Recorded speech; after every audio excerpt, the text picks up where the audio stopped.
네, 안녕하세요. 공돌 투자자입니다.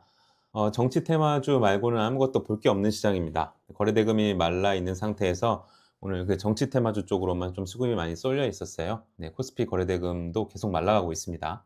그리고 오늘 밤에는 이제 트럼프의 시간이죠. 트럼프가 이제 관세를 어떻게 내놓느냐에 따라서 좀 시장이 좀 다르게 반응을 할 수 있을 것 같아요. 네, 그거에 대한 리스크도 존재하는 시장이고, 어쨌든 정치적인 이벤트들이 지금 시장을 지배하고 있습니다. 미국 시장 먼저 보면요.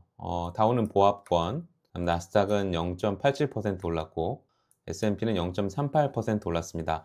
보면 장이 왔다 갔다 왔다 갔다 이제 방향성이 그렇게 잘 없는 시장이에요. 그래서 오늘 관세에 대한 기대 심리와 불안 심리가 섞여 있다라고 보시면 될 것 같습니다. 히트맵 보시면 마이크로소프트, 엔비디아, 구글, 메타, 그다음에 아마존은 1% 이상 올랐고 테슬라가 3.5% 이상 올랐습니다. 그리고 아까 보니까 그 휴머노이드 로봇도 영상 하나가 게재된 것 같더라고요. 이제 반면에 그 헬스케어 쪽 업종이 굉장히 좋지 않았는데 뭐 일라일리도 2% 넘게 빠졌고 존슨앤존슨은 무슨 악재가 하나 있나 보더라고요. 그 법적 이슈가 있어 가지고 7% 넘게 빠졌습니다. 그래서 헬스케어 업종이 유난히 좋지 않은 하루였습니다. 한국 시장 볼게요. 한국 시장 보면은 양시장 다 빠졌습니다. 코스피는 0.6%, 코스닥은 0.9% 빠졌는데 지수 하락폭보다도 체감은 더 좋지 않은 시장이에요. 특히 어떤 급등주를 중심으로 그 파동을 먹는 매매에서는 굉장히 힘듭니다. 줄줄줄줄 흐르는 장이고요. 외국인이 오늘도 엄청나게 팔았습니다. 코스피는 7천억 넘게 팔았고 코스닥도 2천억 넘게 팔았습니다.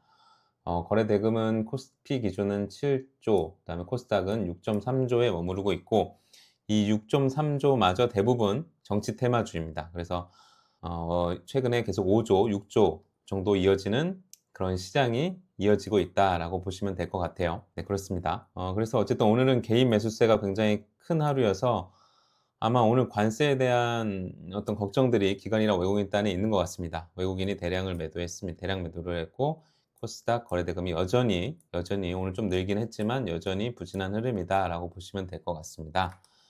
거래대금 상위 업종 히트맵 볼게요.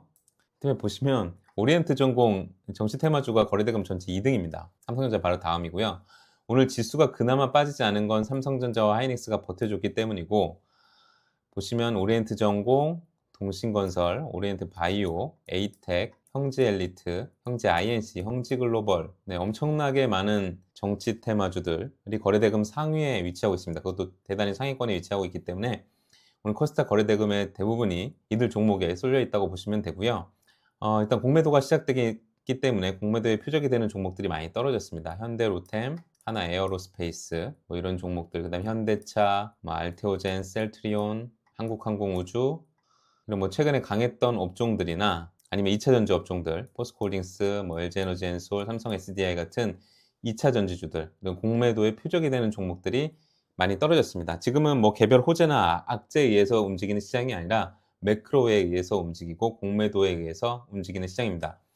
거래대금이 많다라고 하면은 이 공매도가 있을 때 영향이 희석될 수 있겠지만 거래대금이 없는 상태에서 공매도가 치고 들어오기 때문에 종목들이 쉽게 밀리는 현상들이 일어나고 있고 그 안에서 이제 뭐 기술적인 반등도 일어나지 않는 시장이 이어지고 있다라고 보시면 될 것 같습니다. 그래서 4월 4일이면 정치적인 이벤트가 있잖아요. 우리나라에서 정치적인 이벤트가 있고 그 정치적 불확실성이 어떻게 거치느냐에 따라서 그동안 기다리고 있는 대기 매수세가 들어오고 또 정치 테마주에 이제 쏠려 있던 돈들이 다른 업종으로 순환이 되면서 좀 장이 살아나길 기대해 볼 수 있는 어떤 순간들이 좀 다가오고 있지 않나라는 생각을 해봅니다. 또 한 가지 특징은 신규주들이 날뛰고 있습니다. 거래대금이 굉장히 적기 때문에 적은 돈으로 움직일 수 있는 신규주 쪽이 계속 장난질을 하고 있는데요. 한택, 에어레인, 모티브링크, 온코닉 테라피uti스 다 최근에 상장했던 종목들, 위너스 포함해서 최근에 상장했던 종목들이 큼직큼직하고 그리고 거래대금을 많이 실어서 움직이고 있습니다. 이거는 뭐 뉴스를 달고 뭐 움직이긴 하지만 그 뉴스로 움직였다기보다는 종목을 정해놓고 거기에 뉴스를 띄우는 그런 방식이 아닌가 싶을 정도로 대단히 홍탁한 시장입니다. 그다음에 개별 뭐 테마로는 그 양자 컴퓨터 관련주들이 테마를 가지고 좀 움직였다라고 보시면 될 것 같아요. ICTK 같은 종목들. 그다음에 유일 로보틱스 같이 개별적으로 이슈가 있는 종목들도 좀 움직였습니다. 네, 좀 더 뉴스 있는 종목들 위주로 좀 살펴볼게요. 한택은 오늘 상한가를 쳤는데 이 종목은 뉴스 자체는 LNG 프로젝트 수혜 기대감이라고 하지만 LNG 프로젝트 수혜 기대감 있는 종목들 지금 다 박살나고 있거든요. 이거 신규주기 때문에 이런 뉴스를 그냥 뿌려 놓고 신규주를 가지고 장난을 치고 있는 거라고 보시면 되고요. 그다음에 형지글로벌 포함해서 정치 테마주들이 정말 엄청난 시세를 뿜고 있습니다. 근데 정치 테마주들은 4월 4일이면 일차적으로 재료 소멸이에요. 재료 소멸이기 때문에 지금 단계에서 따라 붙고 그러는 건 굉장히 위험할 수 있다라는 걸 좀 염두에 두시는 게 좋을 것 같습니다. 이제 재료 소멸이 점점 1차적인 재료 소멸이 점점 다가오고 있다라는 걸 염두에 두셔야 되고, 만약에 이 이벤트가 발표하는 날 급하게 따라 붙다가 진짜 고점에 물릴 수도 있다라는 걸 꼭 아셔야 됩니다. 아닐 수도 있지만 제 관점은 그렇습니다. 그래서 형지글로벌이 사실 유상증자까지 발표했는데 오늘 전 떨어질 거라고 봤는데, 와, 이걸 그냥 무시하고 오늘 상한가까지 말아 올렸습니다. 네, 이재명 관련주고요.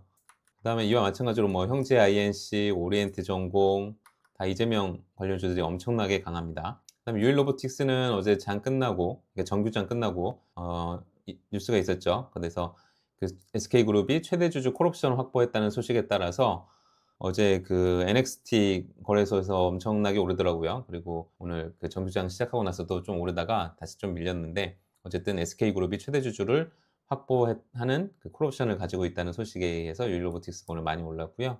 YG버즈는 아마 오늘 그 틱톡 그 관련해 가지고 매각이 누가 살지 이런 것들이 정해지는 것 같더라고요. 진짜 정해질지 안 정해질지는 좀 봐야겠지만 어쨌든 일정이 있어서 오늘 16% 넘게 올랐습니다. 신플랫폼은 그냥 신규주 가지고 장난쳤다고 보시면 돼요. 위너스도 마찬가지입니다. ICTK는 그 미국의 아이온큐가 양자 컴퓨터 대장주잖아요. 그쪽에서 양자 컴퓨터 상용했다는 소식이 있어 가지고 ICTK 비롯해 가지고 양자 컴퓨터 관련주들이 좀 강했습니다. 그다음에 애경산업은 애경그룹이 좀 어려운 거 보더라고요. 그래서 유동성 위기로 애경산업을 매각을 검토한다는 소식에 따라서 애경그룹주들 일부가 강했습니다. 그다음에 ABL 바이오는 임상 결과가 나왔나 본데 기대를 충족했다고 하는데 어쨌든 많이 빠졌습니다. 그래서 어제는 대거 이재명주들이 다 상한가를 기록하고 모두 강했다면, 오늘은 이제 대장주격인 종목과 그렇지 않은 종목들이 좀 설면적으로 나타났다고 보시면 될 것 같아요. 디젠스 같은 좀 후발 이재명 관련주들은 좀 약했다라고 보시면 됩니다. 오늘 APR이 많이 빠졌습니다. 8.9%나 빠졌는데 실적이 기대된다는 뉴스가 있었지만 그래도 오늘 또 많이 빠졌습니다. 공매도가 들어온 건지는 좀 살펴봐야 될 것 같아요. 그다음에 현대로템도 이건 아마 공매도 영향인 것 같습니다. 네, 오늘 많이 빠지면서 6% 넘게 빠졌습니다. 그다음에 같은 방산주격인 항공우주도 5% 넘게 빠졌습니다. 어쨌든 뉴스보다는 시장 매크로나 공매도나 정치적 이벤트가 지배하는 장이라고 보시면 될 것 같습니다. 네, 오늘 장도 고생 많으셨습니다. 감사합니다.